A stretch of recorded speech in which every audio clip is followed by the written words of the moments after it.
Hi everybody, my name is John Spritzler.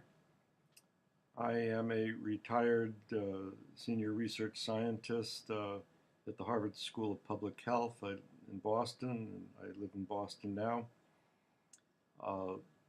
This is the second video I've made recently. The earlier one, a few days ago, was about why it's really possible and how we can really remove the rich from power to have real, not fake democracy with no rich and no poor. What I call making an egalitarian revolution. I've written two books recently, one called No Rich and No Poor, and the other one is called Divide and Rule. And these two books spell out what egalitarianism is. It's a completely better, equal, just kind of society that's very possible, very realistic, very desirable, and about half of Spain in 1936 to 9 was essentially an egalitarian society, or well on its way to becoming one, until it was defeated by the fascist General Franco and the world, and the nations of the world that supported him in defeating that egalitarian movement. But most people really have no idea what egalitarianism means. And so I'd like to just give a little bit more information about it, and I hope that you will read more about it in my books, especially the one called No Rich and No Poor, which discusses it in more detail than I can on the little video. And these books, by the way, are available on Amazon. Just look for the title and under my name. So let me start by saying that I'm going to define an egalitarian as a person who supports the value of equality in the sense of no rich and no poor. That's to say, not in the sense of what we hear all the time, the phrase equal opportunity, which means the so-called level playing field that we hear again talked about all the time. The idea that everyone should have an equal opportunity to get rich, to get richer than other people. I'm not talking about equality in that sense. I'm talking about equality in the sense of no rich and no poor, and I'll flesh that idea out more in a minute. And the other principle that egalitarians believe in is mutual aid, which is to say that we should help each other, as opposed to the capitalist idea that we should all be in competition with each other to basically screw the other person to make a buck, to make a high profit at the expense of other people and so forth. Now, the fact of the matter is that the vast majority of people are egalitarians. Of course, they don't think of themselves with that word, but they hold to those principles, and they are very opposed to people who blatantly act on the contrary capitalist principles of self-interest and pitting people against each other in dog-eat-dog competition, dominating the many by the few at the top. So the vast majority of people are egalitarians, but not everybody. There are people who are extremely opposed to egalitarian values, and that's an important factor in understanding something about egalitarian society that I'm going to talk about. So, in egalitarian society, we can first talk about the political aspect and then the economic aspect, and the two go together back and forth. The political idea of egalitarianism is that there should be a democracy of egalitarians, the people who want to shape society by egalitarian values, and that this democracy is of the egalitarians, not of everybody. It is not a democracy that includes anti-egalitarians.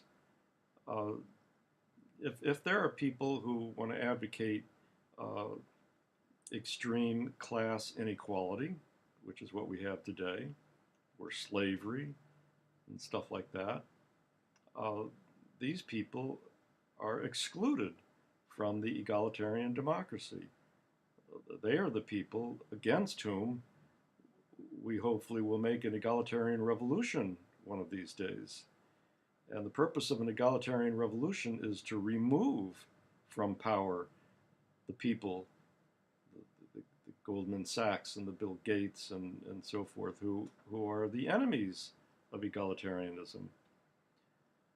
So in an egalitarian society, the idea is that in a local community, and by which I mean something like a community of 30 or 40,000 people, say. A lot of cities have neighborhoods that are about that large. The city of Boston has about 10 or 12 neighborhoods, names like Jamaica Plain and Brighton, West Roxbury, South Boston, and so forth. These are sort of what I have in mind when I talk about a local community. In an egalitarian society, local communities have local assemblies of all the egalitarians who wish to participate in the local assembly, and they are all invited to participate as equals in making the laws that the people who live in that community have to obey. And the local assembly of egalitarians is the only body that makes laws that the people in that local community must obey. There is no higher level of government, no state, federal, or international governmental body that has the power to make a law that the people in a local community have to obey. Now, when it comes to the question of achieving order on a larger scale than a local community, which is, of course, necessary and desirable, the way that is achieved is by voluntary federation. Essentially, voluntary federation is a way for local communities to reach mutual agreements about whatever they think is important to have a mutual agreement about. So the local assemblies send delegates to meet with delegates from other local assemblies. And those assemblies, or those places where these delegates meet, I call a non-local assembly.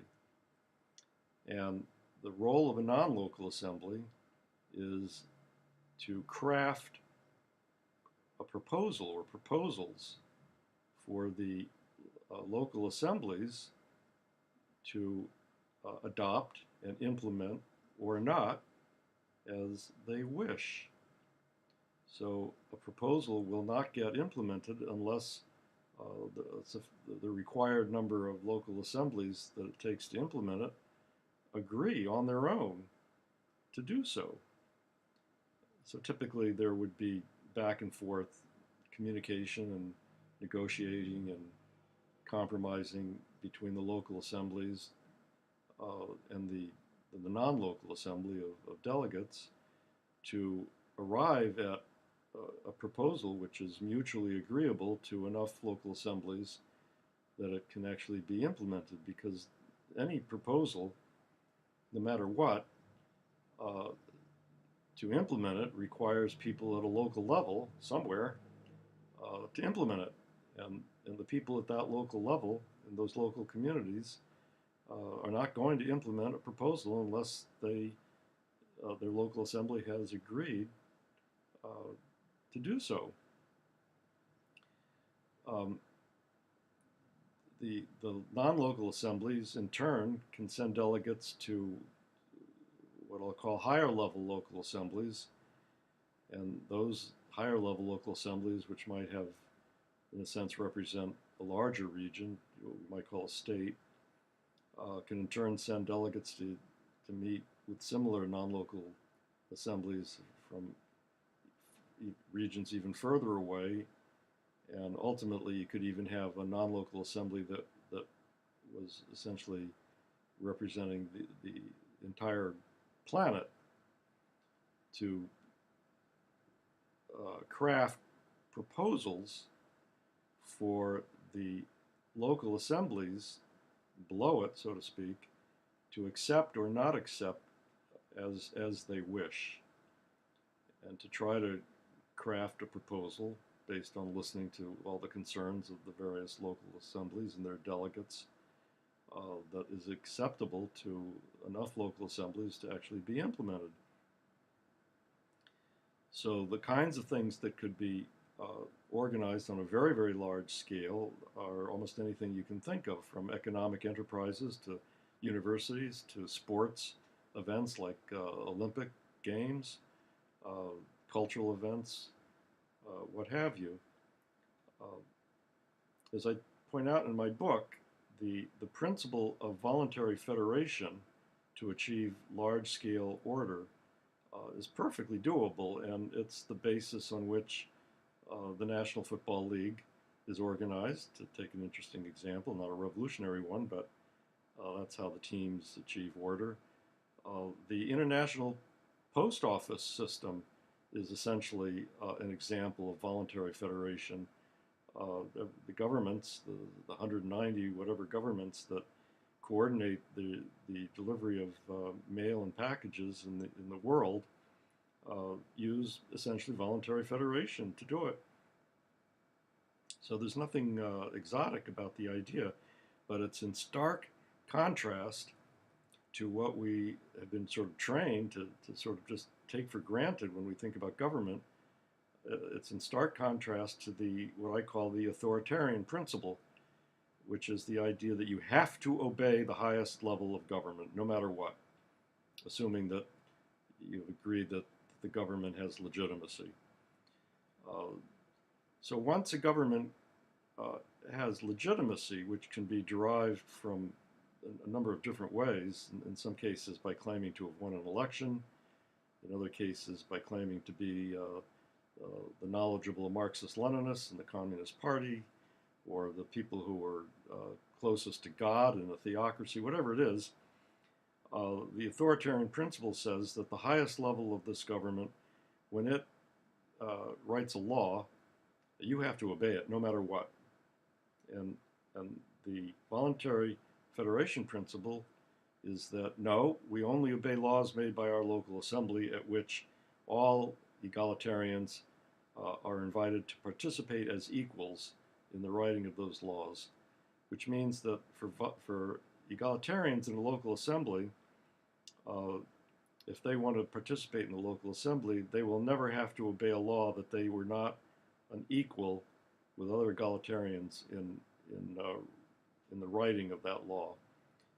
So people in egalitarianism are not forced to obey so-called representatives who claim to represent them. And we all know that in the federal government and the state governments even today, the representatives don't really represent ordinary people, they represent big money.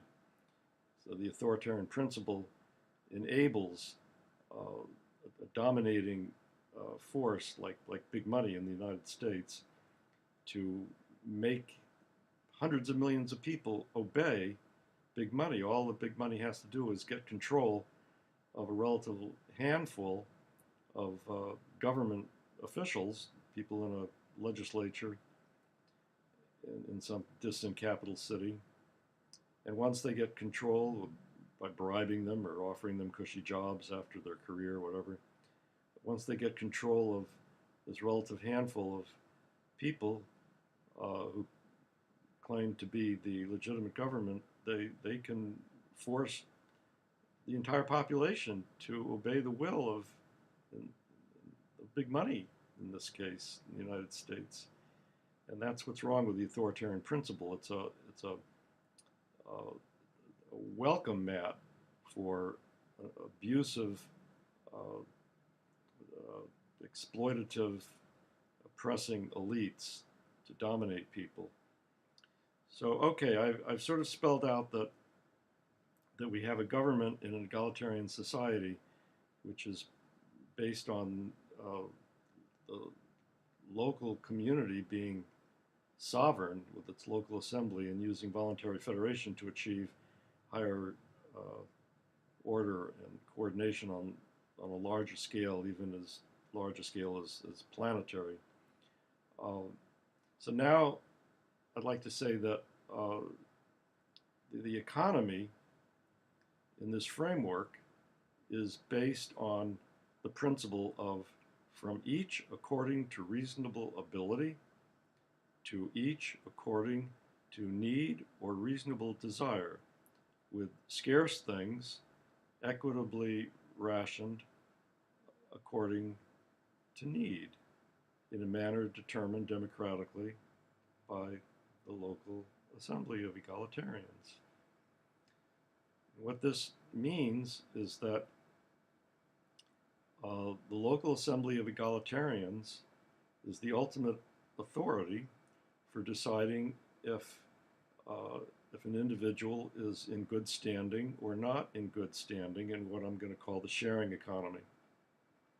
The sharing economy is one in which all the members of the sharing economy, which could be all the people in a local assembly, but based on voluntary federation, it could be all the people in many local assemblies in a huge region, possibly even planetary.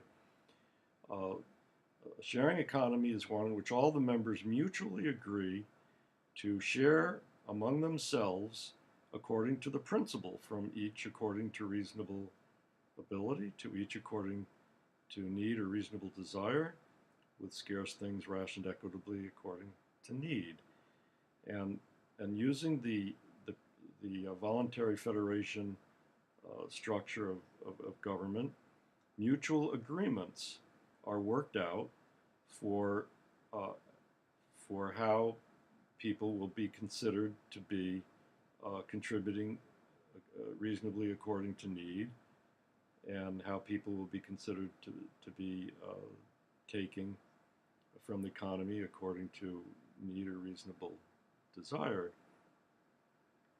So at a local community level, if someone, we'll start with from the point of view of a person who is in good standing in the sharing economy because his or her local community assembly says they are. So this person can go to the stores in their local community or any other local community that's part of the same larger sharing economy, and take what they need according to need or reasonable desire for free. There's no money. If they go into a store, they show an ID card that indicates that they're in good standing in the sharing economy that includes the items in the store or the services that are provided in the store by people in that wherever you go to get those services. And so if you're in good standing, you have a right to take from the economy what you need or reasonably desire. Everything from a home, clothing, toys for your children, vacations, you name it. Now, if you're a hog and you start taking from the economy more than what is needed or reasonably desired, if you go into a store and load your truck up with all the steaks in the store to try to sell them or something to enrich yourself or something like that, and someone sees you do that, well, they could report you, and you would very likely lose your status as being a member in good standing in the sharing economy. If that happened, you wouldn't be able to take for free, what you otherwise could. You would have to either ask people to give you out of charity from what they are able to have based on their membership in the sharing economy. Or you could barter. You could see if you had something that people would exchange and that you could barter. It wouldn't be a very happy situation. Um, but you know, there's a one aspect which I might talk about later, which it would not be that terrible either.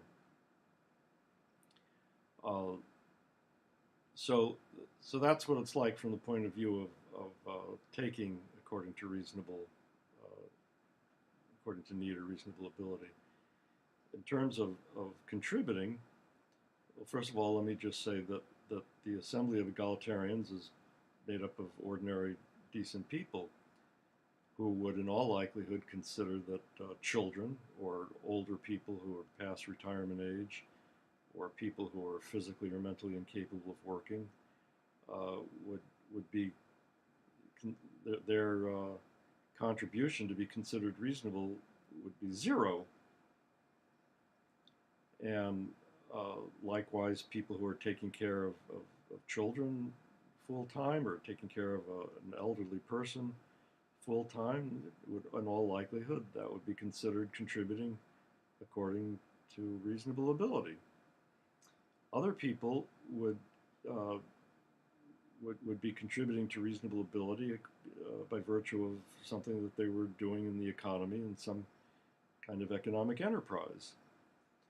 To be realistic, the way it would work is that the entire economic enterprise would be evaluated by the by the local assembly, and a determination would be made that it either was or was not contributing reasonably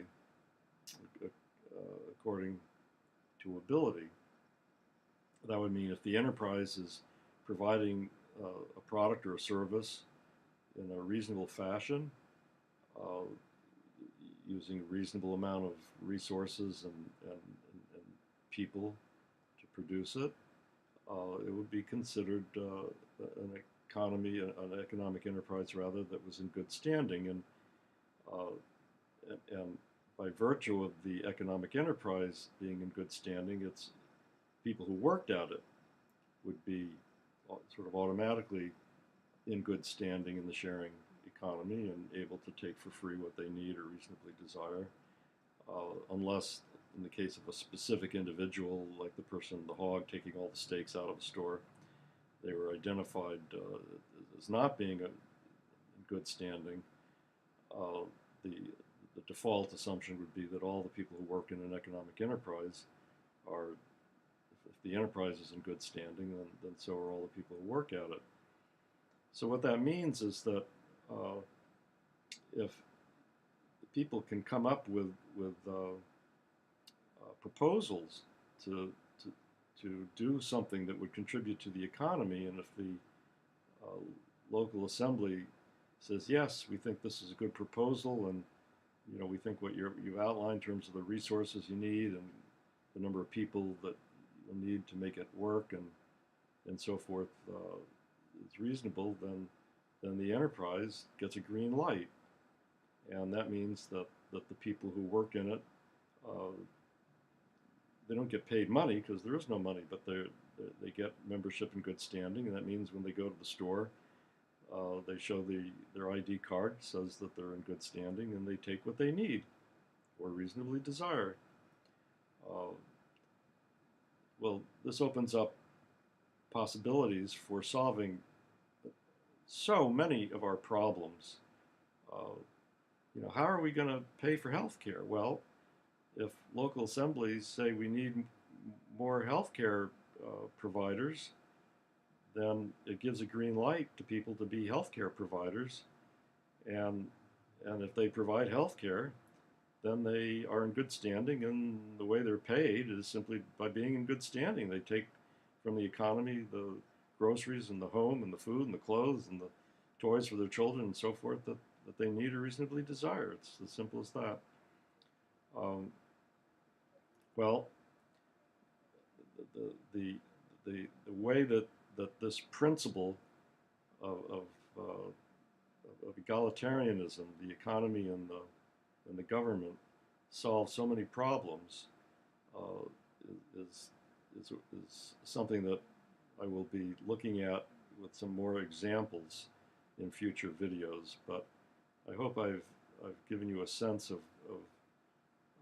what egalitarianism is like. I guess one more point. I mentioned there's no money in an egalitarian society. I guess there's 2 points I should add.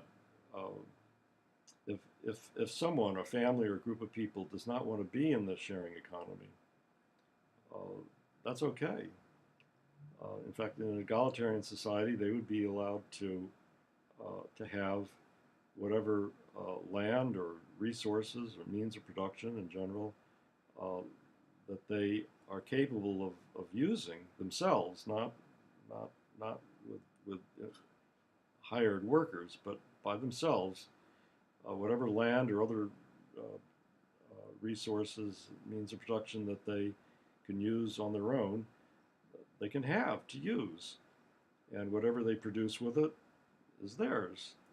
And I mentioned bartering earlier. Well, such people could barter with what they produce. And they could barter with individuals in the sharing economy or with economic enterprises in the sharing economy. And if they reach mutual agreements along those lines, fine. It's perfectly okay. There were people like that in the part of Spain that I mentioned earlier who were considered, friends of the egalitarian society. It was just that they preferred not to be in this relationship of the sharing economy, which is okay.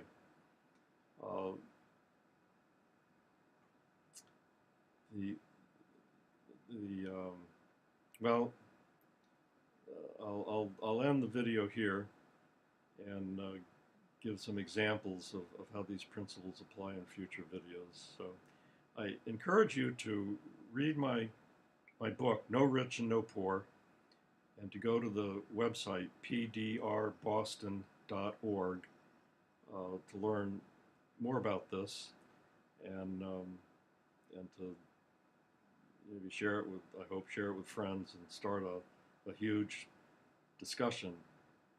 Because if we have hundreds of millions of people clear about what our goal is, what we want, not just what we don't want, we'll be able to build a movement to actually get it. But if we don't know what we want, we'll never be able to build a movement to actually get it. So on that note, I'll say goodbye and hope to make more videos on looking at more aspects of what an egalitarian society is. Goodbye.